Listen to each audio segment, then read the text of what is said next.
नमस्कार दोस्तों, स्वागत है आप सभी का ABR साइंस क्लासेस के अंदर। तो दोस्तों, आज हम लोग बात करने वाले हैं रासायनिक अभिक्रिया क्या है, यानी कि व्हाट इज केमिकल रिएक्शन। तो दोस्तों, रासायनिक अभिक्रिया समझने से पहले हम लोग बात करेंगे कि रासायनिक परिवर्तन और भौतिक परिवर्तन क्या होता है, ताकि दोस्तों आप सभी को रासायनिक अभिक्रिया अच्छे से समझ में आ सके। तो दोस्तों, सबसे पहले हम लोग बात करेंगे कि भौतिक परिवर्तन क्या होता है, यानी कि फिजिकल चेंजेस क्या होता है। किसी पदार्थ में होने वाला वैसा परिवर्तन जिसमें पदार्थ की अवस्था, रंग, आकृति इत्यादि गुणों में तो परिवर्तन होता है, लेकिन पदार्थ के आंतरिक संरचना में कोई परिवर्तन नहीं होता है, तो वैसे परिवर्तन को हम लोग क्या कहते हैं? भौतिक परिवर्तन कहते हैं। कहने का मतलब है दोस्तों कि वैसा परिवर्तन जिसमें पदार्थ का अवस्था, रंग, आकृति ये सब परिवर्तन हो जाए, लेकिन पदार्थ का आंतरिक संरचना मतलब कि जिससे कि पदार्थ मिलकर के बना हो वो ना परिवर्तन हो, तो वैसे परिवर्तन को हम लोग क्या कहते हैं? भौतिक परिवर्तन कहते हैं। दोस्तों, अब हम लोग इसका एग्जाम्पल से समझते हैं। जैसे कि जब जल को ठंडा किया जाता है तो जल किस में बदल जाता है? बर्फ़ में बदल जाता है। तो आप लोग यहाँ पर देखिएगा कि जल की अवस्था में तो परिवर्तन हो गया। कहने का मतलब है कि जल पहले लिक्विड में था, लेकिन जब उसे ठंडा किया जाता है तो वो किस में बदल जा रहा है? बर्फ़ में बदल जा रहा है, यानी कि ठोस अवस्था में परिवर्तित हो जा रहा है। तो यहाँ पर अवस्था में परिवर्तन हो रहा है, लेकिन यदि बात की जाए आंतरिक संरचना यानी कि जिससे ये मिलकर के बना है, तो आप लोग देखिएगा कि जल H2O से मिलकर के बना होता है और बर्फ़ भी H2O से ही मिलकर के बना होता है, यानी कि यहाँ पर आंतरिक संरचना में कोई परिवर्तन नहीं हुआ। परिवर्तन हुआ है तो किसमें? सिर्फ अवस्था में, यानी कि पहले जल लिक्विड में था, अब वो किस में परिवर्तित हो गया है? सॉलिड में परिवर्तित हो गया। तो यहाँ पर दोस्तों सिर्फ अवस्था में परिवर्तन हो रहा है, इसलिए यह परिवर्तन कैसा होगा? भौतिक परिवर्तन होगा। अब हम लोग दूसरा एग्जाम्पल की बात करें तो जब लोहा को गर्म किया जाता है तो हमें कैसा लोहा प्राप्त होता है? पिघला हुआ लोहा प्राप्त होता है। लेकिन दोस्तों यदि आप देखिएगा तो जब लोहा गर्म नहीं किया हुआ रहता है तब उसका जो रंग होता है वह भूरा टाइप का होता है, लेकिन जैसे ही उसे गर्म किया जाता है तो उसका रंग कैसा हो जाता है? लाल हो जाता है। तो यहाँ पर आप देखिएगा कि लोहा का जो है रंग में परिवर्तन हो रहा है, लेकिन यदि बात की जाए आंतरिक संरचना यानी कि वह किससे मिलकर के बना है, तो जब लोहा को गर्म नहीं किया जाता है तब पर भी लोहा सिर्फ आयरन यानी कि Fe से मिलकर के बना होता है, और जब उसे गर्म करके पिघलाया जाता है तो जब लोहा पिघला हुआ लोहा प्राप्त होता है वो भी सिर्फ Fe यानी कि आयरन से ही मिलकर के बना होता है। तो यहाँ पर आप लोग देखिएगा कि आंतरिक संरचना में कोई परिवर्तन नहीं होता है, लेकिन इसका जो रंग है उसमें क्या होता है? परिवर्तन हो जा रहा है। तो यहाँ पर भी ये एग्जाम्पल जो वो कैसा एग्जाम्पल होगा? भौतिक परिवर्तन होगा। तो दोस्तों, अब हम लोग बात करेंगे कि रासायनिक परिवर्तन क्या होता है, यानी कि व्हाट इज केमिकल चेंजेज। तो दोस्तों, किसी पदार्थ में होने वाला वैसा परिवर्तन जिसमें पदार्थ के आंतरिक संरचना में परिवर्तन होता है तथा नए पदार्थ का निर्माण होता है, रासायनिक परिवर्तन कहलाता है। कहने का मतलब है दोस्तों कि जिस तरह से भौतिक परिवर्तन में केवल रंग, आकृति, अवस्था ये सब परिवर्तन हो रहा था, लेकिन आंतरिक संरचना कहने का मतलब है कि जिससे वो मिलकर के बना है उसमें कोई परिवर्तन नहीं हो रहा था, तो भौतिक परिवर्तन कह रहा था। ठीक, लेकिन उसके उल्टे यदि बात की जाए कि यदि पदार्थ के आंतरिक संरचना यानी कि जिससे वह मिलकर के बना है उसमें यदि परिवर्तन हो जा रहा है तो वैसे परिवर्तन को हम लोग क्या बोलते हैं? रासायनिक परिवर्तन कहते हैं।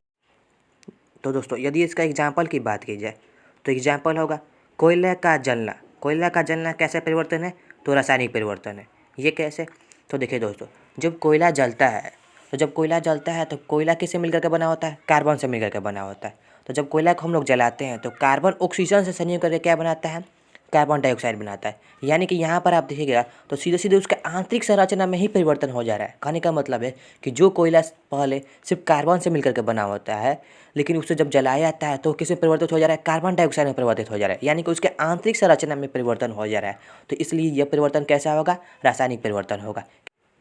उसी तरह दोस्तों, दूध का दही में बदलना और लोहा में जंग लगना, यह सब कैसा परिवर्तन है? तो रासायनिक परिवर्तन है। तो दोस्तों, अब हम लोग इसका कुछ नोट्स के बारे में बात कर लेते हैं जो कि बहुत ही इम्पोर्टेंट है। तो दोस्तों, पहला नंबर नोट्स है कि रासायनिक परिवर्तन के बाद एक नया पदार्थ बनता है, जबकि भौतिक परिवर्तन के बाद ऐसा कुछ नहीं होता। कहने का मतलब है दोस्तों कि जब आप रासायनिक परिवर्तन का एग्जाम्पल लीजिएगा, जैसे में कोयले का जलना, तो जब कोयला जलता है तो कोयला किस में परिवर्तित हो जाता है? कार्बन डाइऑक्साइड में परिवर्तित हो जाता है। कहने का मतलब है दोस्तों कि जो कोयला पहले कार्बन में था, कार्बन सिर्फ था, अब वह जलने के बाद यानी कि रासायनिक परिवर्तन के बाद किस में परिवर्तित हो जा रहा है? कार्बन डाइऑक्साइड में परिवर्तित हो जा रहा है, यानी कि एक नया पदार्थ का निर्माण कर रहा है। लेकिन यदि बात की जाए भौतिक परिवर्तन जैसे में लोहा का पिघलना, यानी कि जब लोहा को गर्म किया जाता है तो हमें पिघला हुआ लोहा प्राप्त होता है। तो यहाँ पर आप देखिएगा कि जब लोहा पिघल जाता है तो उस अवस्था में भी क्या होता है, लोहा सिर्फ आयरन का ही रहता है, यानी कि वो लोहा ही रहता है। और जब वो पिघला हुआ नहीं रहता है तो उस समय भी वो आयरन ही रहता है, यानी कि कोई नया पदार्थ का निर्माण नहीं होता है। लेकिन रासायनिक परिवर्तन में क्या होता है, एक नया पदार्थ का निर्माण होता है। ठीक। दूसरा नंबर नोट्स कर रहा है दोस्तों कि रासायनिक परिवर्तन रासायनिक अभिक्रिया के कारण होता है। अब ये रासायनिक अभिक्रिया क्या होता है, इसे हम लोग समझते हैं। तो दोस्तों, जब कोई पदार्थ अकेले ही या किसी अन्य पदार्थ से क्रिया करके भिन्न गुणों वाले एक या अधिक नए पदार्थों का निर्माण करता है, तब वह प्रक्रिया रासायनिक अभिक्रिया कहलाती है। कहने का मतलब है दोस्तों कि जब कोई पदार्थ अकेले या किसी अन्य पदार्थ से क्रिया करके, यानी कि उस प्रक्रिया के द्वारा एक या एक से अधिक नए पदार्थ का निर्माण करता है, तब वो प्रक्रिया क्या कहलाती है, रासायनिक अभिक्रिया कहलाते हैं। यानी कि दोस्तों यदि सीधे सीधे बात की जाए तो रासायनिक अभिक्रिया क्या है, तो एक प्रक्रिया है जिसमें कि एक या एक से अधिक पदार्थ आपस में क्रिया करके नए पदार्थों का निर्माण करते हैं।